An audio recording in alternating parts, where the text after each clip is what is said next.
Gyrating elderly ladies, being prodded with a drumstick of indeterminate origin, and mutants with blonde quiffs. All this is typical of Rage 2. Waiting for you in id Software's post-apocalypse are unhinged characters, some very enthusiastic enemies, and a ton of colour. And in the middle of it all, there's you. The sane, slightly exasperated ranger who can't quite believe they're stuck in the middle of all this tomfoolery. Here are 8 ways Rage 2 will make you go, what the hell. Seriously, no one in this game respects your personal space. As your walker, the last of the powerful rangers of the Vineland faction, everyone is fascinated with you. So in cutscenes they get way too close for comfort. This flamboyant lady named Desdemonia does, well, this, live on Mutant Bash TV. The racing fiend Chaz pokes you with the drumstick, ew. And as for Desdemonia's assistants, well, see for yourself.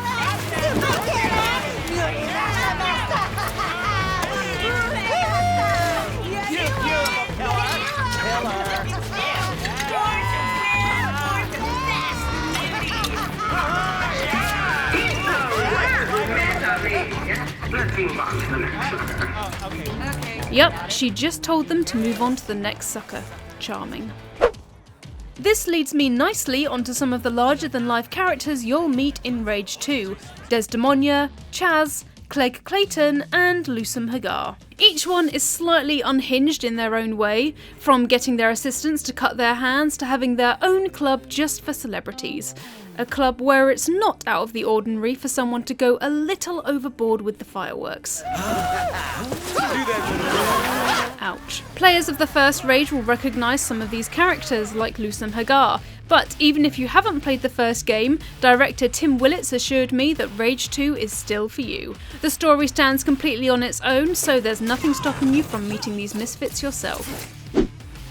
Calling Mutant Bash TV hectic would be an understatement. During the demo, I had to make a name for myself by surviving each of its mutant spewing rooms. Along the way, there's this spinning bladed gorilla, just how and why, swinging electrified pendulums, and a mutant with a minigun. Plus, the enemies drop coins when you shoot them, which raises some questions about where those coins were being stored before you shot them. But you know what? I don't want to know.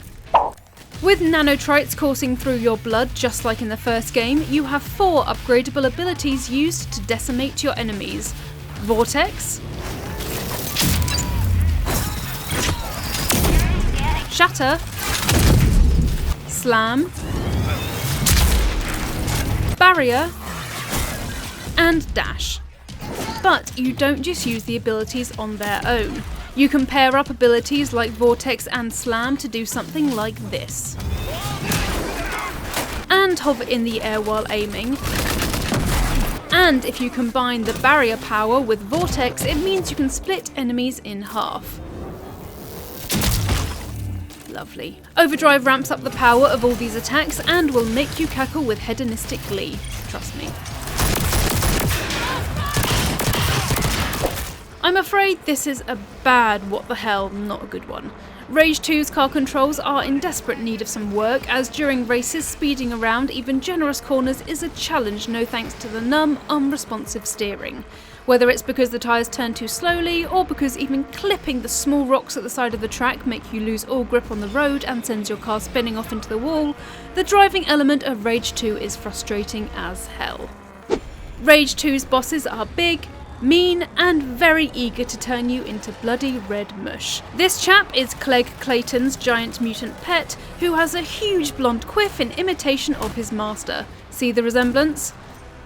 He's also very stroppy and must cost a fortune in dentist bills. There's also bosses in the open world to find, like this mecha strung with fairy lights, not the Instagrammable type. There's elevator music in this goon outpost. Just why?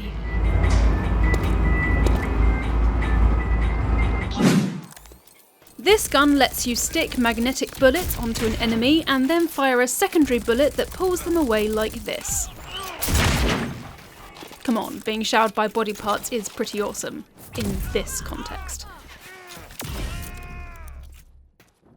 So, those are 8 things in Rage 2 that will make you say, what the hell? Let us know whether you're going to play Rage 2 in the comments below, and stick around for more news, reviews, previews and features right here on GamesRadar.